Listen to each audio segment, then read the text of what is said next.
జనసేన అధినేత Andhra Pradesh deputy CM Pawan Kalyan గారు ప్రస్తుతం ప్రజా పరిపాలన కొనసాగిస్తున్న విషయం తెలిసిందే. ప్రజల యొక్క సమస్యలు రోడ్డు మీద నిలబడి పరిష్కరించే విధంగా పవన్ కళ్యాణ్ గారు అడుగులు వేస్తున్నారు. రాష్ట్ర ఉప ముఖ్యమంత్రిగా మధ్యాహ్నం అసెంబ్లీ నుంచి తిరిగి మంగళగిరి పార్టీ కేంద్ర కార్యాలయానికి వచ్చిన సందర్భంలో వివిధ ప్రాంతాల నుంచి తమ బాధలు చెప్పుకునేందుకు వచ్చిన వారిని చూశారు. వెంటనే కాన్వాయ్ ఆపి ఆఫీస్ ముందు కుర్చీలు వేసుకుని బాధితులతో మాట్లాడి అర్జీలు తీసుకున్నారు. కొన్ని అర్జీలకి సంబంధించి అప్పటికప్పుడు అధికారులతో ఫోన్లో మాట్లాడారు పవన్ కళ్యాణ్ గారు. వివిధ సమస్యలపై స్పందించిన ఆయన అప్పటికప్పుడు అధికారులతో మాట్లాడి తమ బాధలు చెప్పుకున్న వారి సమస్యను పరిష్కరించాలంటూ ఆదేశించారు. తమ ఇంటి బిడ్డ ఆడబిడ్డ కనిపించకపోవడంతో మిస్సింగ్ అంటూ ఫిర్యాదు ఇచ్చామని, అయితే నేటి వరకు దానిపై ఎటువంటి చర్యలు లేవని ఒక మహిళ పవన్ దృష్టికి తీసుకొచ్చింది.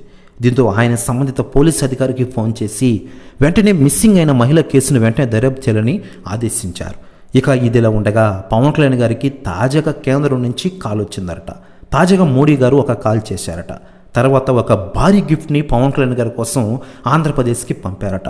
దీంతో ఇదిరా ఆయన రేంజ్ అని ఆయన అభిమానులు అనుకుంటూ ఉన్నారు. ప్రస్తుతం న్యూస్ కూడా తెగ వైరల్ అవుతోంది. మరోవైపు పవన్ కళ్యాణ్ గారు డిప్యూటీ సీఎం హోదాలో అసెంబ్లీలో ప్రసంగించిన విషయం మనకందరికీ తెలిసిందే. ఆ వీడియోలో వైరల్ అవుతున్నాయి ప్రస్తుతం నెట్టింట్లో.